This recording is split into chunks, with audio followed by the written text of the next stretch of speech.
بسم اللہ الرحمن الرحیم۔ باب ما جاء فی البول قائما، یہ باب اس بارے میں کہ کھڑے ہو کر پیشاب کرنے کا کیا حکم ہے۔ بغیر کسی وجہ کے کھڑے ہو کر پیشاب کرنا جو ہے وہ جائز نہیں ہے، لیکن اگر کوئی سالڈ ریزن ہو یا کوئی بیماری ایسی ہو کہ انسان بیٹھ نہیں سکتا تو وہ پھر مستثنیٰ ہے۔ حدیث ہمیں ملے گی کہ حضور علیہ الصلوۃ والسلام قوم کے ڈھیر پر تشریف لائے۔ ڈھیر کا مطلب وہ جگہ جہاں پہ لوگ اپنا ویسٹ رکھتے تھے، کوڑا کرکٹ رکھتے تھے، سباتتا قوم کہتے ہیں اسے۔ حضور وہاں تشریف لائے، وہاں اپنے پیشاب کیا جب تو کھڑے ہو کر کیا، ٹھیک ہے۔ اور اس کی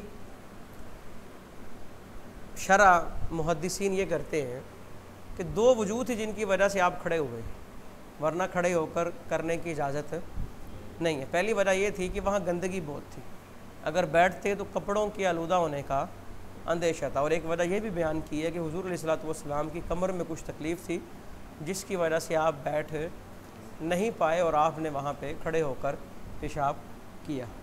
سمجھ آئی نا، یعنی کہ معمول حضور کا یہ نہیں تھا۔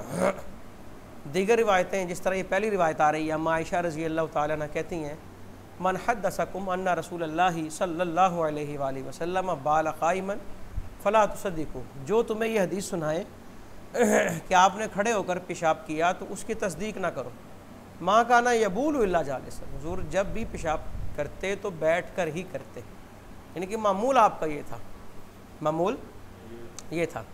اب رہی یہ بات اس کے اندر سرے سے نفی ہوگی کہ آپ نے کھڑے ہو کر کیا ہی نہیں، تو ہم عائشہ رضی اللہ تعالیٰ عنہ یہاں نفی کر رہی ہیں اپنے علم کے مطابق۔ وہ مطلع نہیں ہوئی تھیں اس بات پہ کیونکہ یہ معاملہ سباتتا قوم والا باہر کا ہے، اور ہم عائشہ رضی اللہ تعالیٰ عنہ جو بات کر رہی ہیں وہ گھر کی بات کر رہی ہیں۔ تو یہ دونوں طرح کی روایتوں میں تطبیق بھی ہو گئی اور دونوں کا حکم میں نے آپ کے سامنے رکھ دیا، اور خلاصہ جو نکلا وہ یہ نکلا کہ مجبوری نہ ہو تو بیٹھ کر ہی کیا جائے گا، لیکن اگر کوئی مجبوری ایسی ہے، سچویشن کی ڈیمانڈ، کوئی تقاضا ایسا ہے یا کوئی بیماری ایسی ہے تو وہ ایک امر آخر ہے۔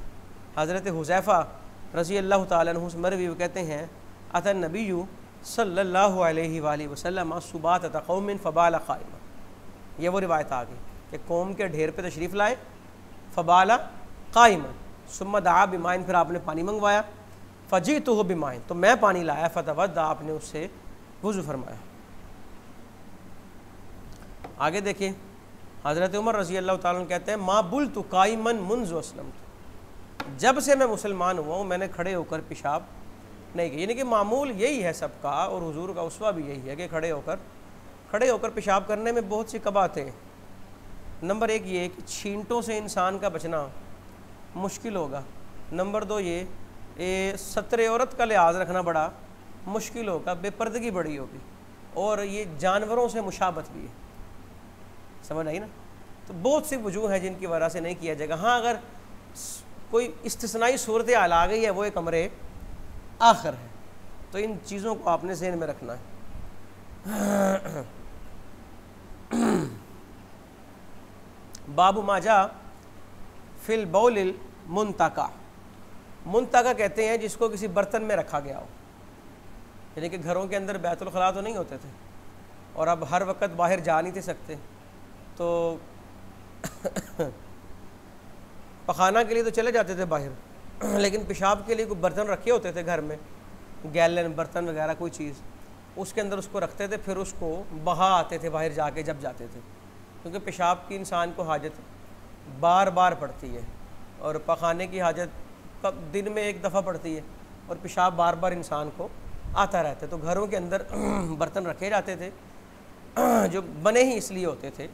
تو اس باب میں بتایا جا رہا ہے کہ وہ گھر جہاں ایسا برتن ہو جس میں پیشاب رکھا ہوا ہے تو اس میں رحمت کے فرشتے داخل نہیں ہوتے، اس میں رحمت کے فرشتے داخل، اس کا مطلب یہ ہے زیادہ دیر تک رکھا ہو، اس کا مطلب کیا ہے زیادہ دیر تک رکھا ہو کہ سستی کی وجہ سے انسان اس کو باہر بہانے ہی نہ لے کے جائے۔ حضور علیہ الصلوۃ والسلام جب رات کو آرام فرماتے تو اپنے بستر کے نیچے، چارپائی کے نیچے آپ نے یہ برتن رکھا ہوتا تھا، اور رات کو آپ جب پیشاب کرتے تو اسی کے اندر کیا کرتے تھے، ٹھیک ہے، نہیں کہ رات ساری وہ پڑا رہتا تھا وہاں پہ اور پھر صبح اس کو بہا دیا جاتا وغیرہ ذالک۔ تو بات یہ ہو رہی ہے کہ زیادہ دیر تک کوئی اس حال میں یا برتن اس طرح زیادہ دیر میں گھر میں نہ رکھے۔ بکر ابن مائس کہتے ہیں میں نے عبداللہ بن یزید کو یہ کہتے سنا، وہ حضور علیہ الصلوۃ والسلام سے حدیث بیان کر رہے ہیں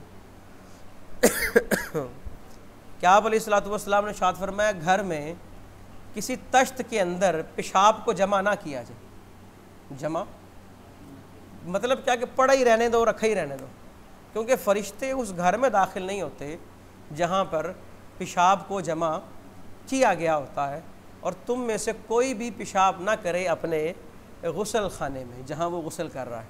یہ اس غسل خانے کی بات ہو رہی ہے جہاں پر پیشاب کی جگہ نہیں بنی، صرف نہانے کی جگہ ہے، تو لہٰذا وہاں پر پیشاب کرنے کی اجازت۔ ہاں اگر واش روم ایسا ہے کہ وہاں فلش سسٹم لگا ہوا یا کموڈ لگا ہوا ہے علیحدہ سے اور وہ معاملات ہی علیحدہ ہیں، تو وہاں اگر کوئی پیشاب کرتا ہے تو وہ منع۔ ہاں اب تو دور بڑا جدید ہے، واش روم کے اندر ہی نہانے کے لیے سیپریٹ جگہ کی ہوتی ہے، شیشے لگائے ہوتے ہیں، اور پیشاب اور پاخانہ کے لیے اس جگہ علیحدہ ہوتی ہے، فلش لیا کا موڈ لگا ہوتا ہے۔ تو اب اس طرح کے واش روم میں جو نہانے والی جگہ خاص کر دی ہے وہاں پر پیشاب نہیں کیا جا سکتا، کیونکہ وہ جگہ صرف کس کے لیے ہے؟ نہانے کے لیے۔ تو انسان جہاں غسل کرے وہاں اسے پیشاب کرنے کی اجازت نہیں ہے۔ اب نچلی روایت میں دیکھیں، اس کے اندر آ گیا کہ آپ علیہ الصلوۃ والسلام کے چارپائی کے نیچے ایک پیالہ پڑا ہوتا تھا جس کے اندر آپ رات کو پیشاب کرتے تھے۔ سمجھ آئی؟ یہ باقاعدہ ساتھ اس کی میڈ ان بھی بتایا جا رہا ہے کہ وہ ایدان کا تھا۔ بابو موجبات الغسل، جن چیزوں سے غسل لازم ہوتا ہے۔ یہ بات ذہن میں رکھیں، ابتدائی اسلام میں التقائے خطانان سے غسل واجب نہیں ہوتا تھا، شرم گاہوں کے ملنے سے غسل واجب جب تک نزول نہ ہو جائے۔ ابتدائی اسلام میں حکم یہ تھا، پھر بعد میں حکم آیا کہ جب شرم گاہ سے ٹکرا جائے، دخول ہو جائے، اب غسل واجب ہو جائے گا، اب انزال ہو یا نہ ہو۔ تو میں نے اس لیے ابتدا میں بتا دیا کہ دونوں طرح کی روایتیں ملیں گی۔ ایک روایت بتا رہی ہے کہ غسل تب تک لازم نہیں ہوگا جب تک پانی نہ ہو، کیونکہ پانی سے ہے۔ اسی روایت میں بھی دیکھیں پانی سے ہے، یہ جو حضرت ابو سعید خدری والی سامنے نظر آ رہی ہے، تو یہ روایتیں منسوخ ہو گئی ہیں۔ یہ ابتدائے اسلام میں تھا۔ حضرت علی شیر خدا حیدر کرار کرم اللہ تعالی وجہ الکریم کہتے ہیں، میں کنت رجلا مزا، وہ شخص تھا جسے مزی بہت آتی، تو میں نے آپ سے پوچھا۔ اب کس طرح پوچھا یہ ہم پیچھے پڑھ آئے ہیں کہ کہتے ہیں مجھے پوچھتے ہوئے حیا آتی تھی، تو پھر میں نے کسی کو کہا الخیر کے حضور سے پوچھا تو کسی اور نے، لیکن یہاں کہہ رہے فسألت النبی، میں نے پوچھا، تو یہ سبب آپ بنے نا پوچھنے کا۔ حضرت علی اس سوال کا سبب تھے، تو اس لیے یہ کہا میں نے پوچھا، تو آپ نے فرمایا فی المزی الوضوء وفی المنی الغسل، مزی میں وضو ہے اور منی میں غسل ہے۔ اور آگے حضرت ابو سعید خدری رضی اللہ تعالیٰ عنہ سے مروی کہ آقا دو جہاں صلی اللہ علیہ وآلہ وسلم نے فرمایا انما الماء من الماء، کہ پانی سے ہے۔ پہلے پانی کا مطلب غسل ہے اور دوسرے پانی کا مطلب منی، کہ منی کے نکلنے سے غسل ہوگا ورنہ غسل نہیں ہوگا۔ اب اگلی روایت دیکھیں، یہ روایت منسوخ ہے۔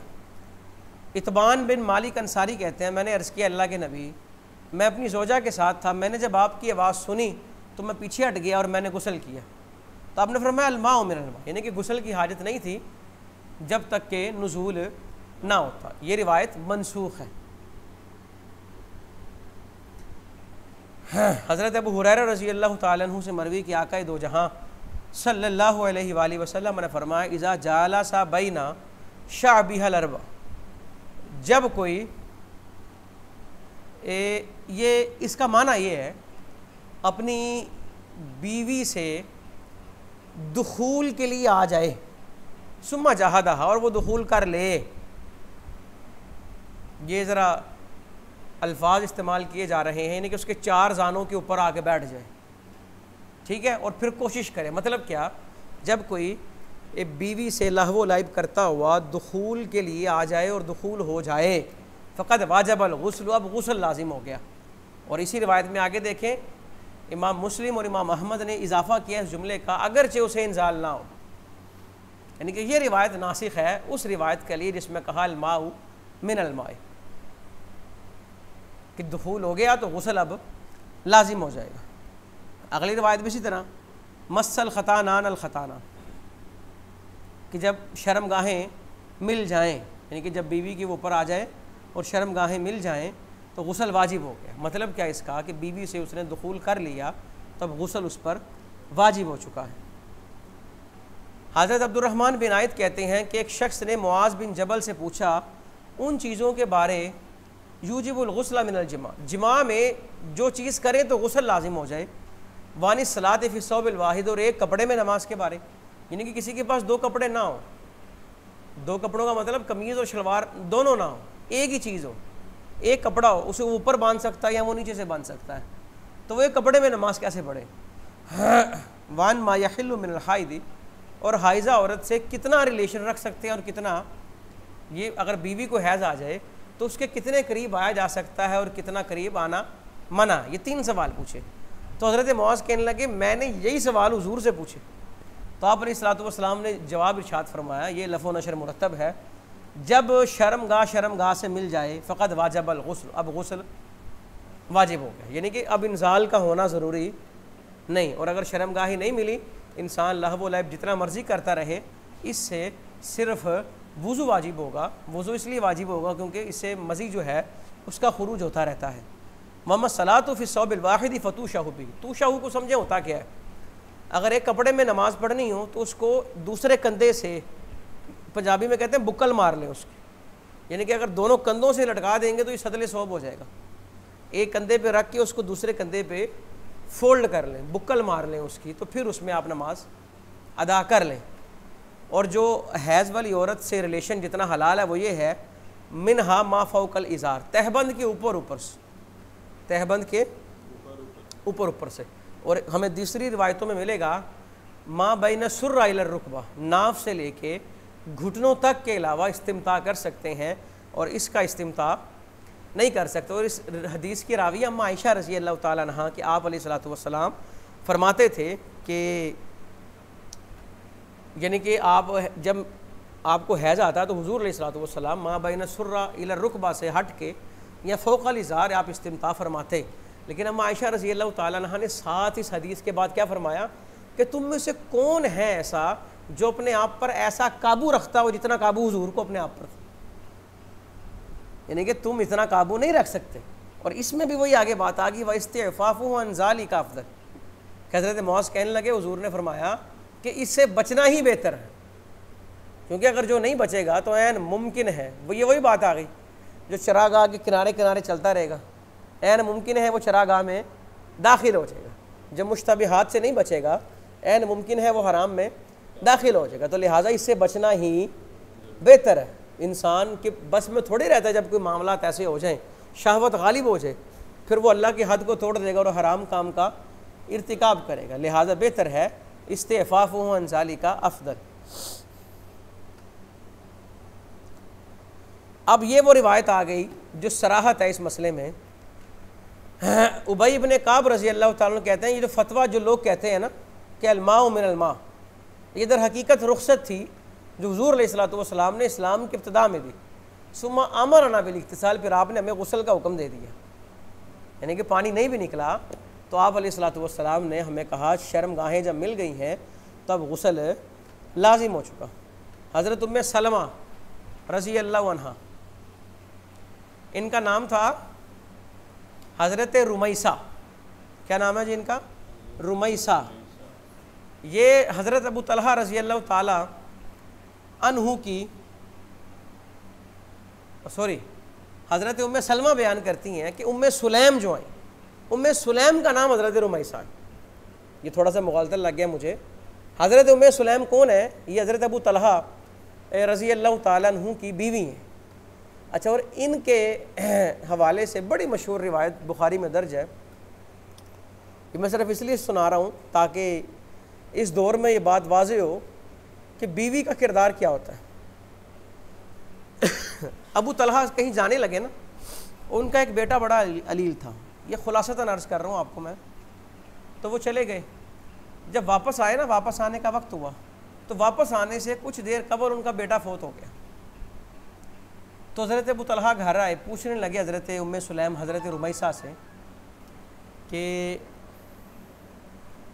بیٹے کا کیا حال ہے؟ تو وہ کہنے لگی اسے اب آرام آ چکا ہے. یہ توریہ ہو گیا. لفظ کے 2 معنی، ایک قریب والا اور ایک دور والا. مخاطب یہ سمجھے کہ قریب والا مراد ہے، متکلم دور والا مراد لے. کہا اسے آرام آ چکا. انہوں نے کہا شکر الحمدللہ. یعنی کہ حضرت ام سلیم نے چاہا کہ میں نہیں چاہتی کہ میرا خامن تھکا ہوا باہر سے محنت مشقت کر کے گھر آیا، آتے ہی اسے میں ایسی خبر سناؤں وہ نڈھال ہو جائے غموں سے. کہتے میں نے اسے کہا آرام آ گیا اسے. اور ماں، سگی ماں ایک بچے کی ماں، اور وہ اپنے خامند کو کہہ رہی ہے اسے آرام آ چکا. اور کہتے میں یعنی کہ بڑی ان کی آپس میں خوش گپیاں ہوئیں، حتیٰ کہ اس رات دونوں میں ریلیشن بھی قائم ہوا. جب ریلیشن قائم ہو گیا نا، تو میں سلیم کہنے لگی یہ آپ نے دیکھا نہیں ہمسائے کیا کہتے ہیں؟ کہا جی کیا ہوا؟ کہا ہمسایوں کے پاس ایک چیز امانت رکھائی تھی، وہ واپس لینے گئی ہوں تو وہ چیز دینے کی بجائے باتیں سنانے لگ گئے. تو حضرت ابو طلحہ کہنے لگے یہ غلط بات ہے، انہیں چاہیے کہ وہ بڑے عزت اور احترام کے ساتھ امانت جو ہے وہ کیا کریں، واپس کریں. تو حضرت ابو سلیم نے کہا یہی تو بات ہے، اللہ نے ہمیں جو امانت دی تھی اللہ نے واپس لے لی ہے، وہ کہ بیٹے کا انتقال ہو چکا ہے. تو پھر انہوں نے اس پر کیا پڑھا، انا للہ و انا الیہ راجعون. اور پھر اس بات کا چرچہ حضور علیہ الصلوۃ والسلام کی محفل میں ہوا. جب یہ تشریف لائے تو آپ نے فرمایا پتہ ہے کل کیا ہوا ہے، اور کل اللہ کتنا خوش ہوا ہے ان کے عمل سے. یعنی کہ اس سے ثابت ہو رہا ہے کہ انسان بالخصوص ایک عورت جو ہے وہ چاہے تو حالات کو بڑا قابو میں رکھ سکتی. بعض آج کی وہ عورتیں جو شریعت پہ عمل نہیں کرتی وہ کہتی ہیں جی بڑا مشکل ہوتا ہے. وہ رول ماڈل تو اپنائے نا، وہ ان خواتین کو پڑھیں تو صحیح کہ انہوں نے اپنی زندگیاں بسر کیسے کی ہیں. اور بیٹا بھی وہ جو صحابی ہو اور اتنا پیارا بیٹا ہو. یہ صحیح بخاری میں باقاعدہ روایت یہ درج ہے، اور مختلف کتب احادیث کے اندر بڑی شرح و بسط کے ساتھ یہ روایت ملتی ہے. اچھا دیکھیں، یہ آ گئی حضور کے پاس حضرت ام سلیم. یہ لفظ نا سلیم ہی ہوتا ہے. اس سلیم میرے علم میں نہیں کہ کہیں استعمال ہوا ہے کہ نہیں ہوا. یہ اکثر عربی ناموں میں جو لفظ یہ سلیم ہی ہے. عرض کرنے لگی ہے اللہ کے رسول ان اللہ لا یستحیی من الحق، اللہ حق بات سے حیا نہیں فرماتا. مطلب کیا کہ حق بات کرتے ہوئے جھجکنا نہیں چاہیے. کیا حل علی المرأۃ من غسل اذا ہی احتلمت، حضور کیا عورت پر بھی غسل ہوگا جب اسے احتلام ہو جائے؟ تو آپ نے فرمایا ہاں اگر وہ پانی دیکھے. سمجھ آئی نا؟ اب اگلی روایت میں تھوڑی سی اس کی وضاحت ہے. خولہ بنت حکیم کہتی ہیں کہ انہوں نے آقا علیہ الصلوۃ والسلام سے اس عورت کے بارے میں پوچھا تری فی منامہا ما یری الرجل، کہ عورت کو ویسا ہی خواب آئے جیسا مرد کو آتا ہے. کیا مطلب کہ جس طرح کے خوابوں سے مرد محتلم ہو جاتا ہے، عورت کو بھی ایسا خواب آیا اور وہ محتلمہ ہو گئی تو کیا ہے اس پر؟ تو آپ علیہ الصلوۃ والسلام نے فرمایا جب تک وہی حکم ہے جو مرد والا، مرد کو اگر نزول ہو جائے تو انزال ہو جائے تو اس پر غسل فرض ہو جاتا ہے، اسی طرح عورت پر غسل فرض ہو جائے گا جب اس پر کیا ہوگا؟ انزال ہوگا. غسل نہیں ہوگا حتیٰ کہ انزال ہو جائے، جیسا کہ آدمی پر غسل نہیں ہوتا حتیٰ کہ انزال ہو جائے. اما عائشہ رضی اللہ تعالیٰ عنہ کہتی ہیں حضرت فاطمہ بنت ابو حبیش انہیں استحاضہ کا مسئلہ تھا. تو انہوں نے حضور سے پوچھا، آپ نے فرمایا ذالک عرق، یہ ایک رگ ہے جس کا یہ خون آتا ہے، ولیست بالحیضہ، یہ حیض نہیں ہے. جب حیض کے دن گزر جائیں تو فدعی الصلاۃ، تو نماز جب حیض کے دن آ جائیں، اقبلت آ جائیں تو نماز چھوڑ دے. وَإِذَا أَدْبَرَتْ، اور جب حیض کے دن چلے جائیں تو غسل کر اور وصلی، نماز پڑھ. یعنی کہ یہ بیماری ہے، حتیٰ کہ ہمیں کچھ روایتیں ملیں گی کہ وہ خواتین جنہیں استحاضے کی بیماری لگی نماز نہیں چھوڑی انہوں نے، حتیٰ کہ نماز پڑھتے ہوئے مصلی پہ ان کو تشت رکھنا پڑتا تھا کہ جو قطرات گریں وہ تشت کے اندر گریں، جائے نماز متاثر نہ ہو، لیکن اس حال میں بھی انہوں نے نماز کو ترک نہیں کیا۔